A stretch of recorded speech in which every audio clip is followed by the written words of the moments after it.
Heartland residents gathered at the American Gothic House Sunday to learn more about Grant Wood's struggles in his later years. And learning about Grant Wood's life at the American Gothic House seemed like a perfect spot.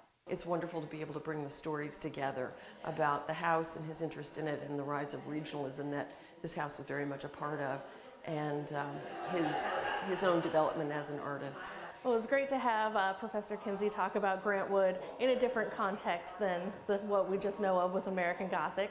Always expand our horizons and learn more about Grant Wood's art and life, I think, is always a really interesting thing to do. University of Iowa art and art history professor Joni Kinsey gave a lecture on Grant Wood's time at the university in the 1930s and 40s. His last years, and those were his last years, was filled with controversy about many different things. Part of it was his art, which was in some ways a strong contrast to modern art at the time. Some of the other professors in the art and art history department were modernists, and their preferences followed in that direction.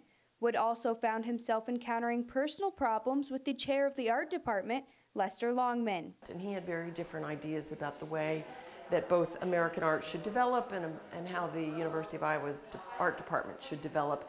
And Grant Wood had his own strong opinions, and they butted heads in many ways. Longman hired many professors in the department with opinions like his and also had problems with Grant Wood.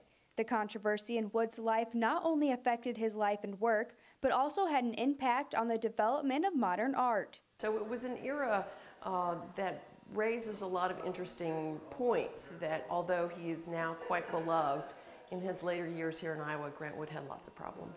Reporting in Eldon, Iowa, Alex Wilson, KTVO News.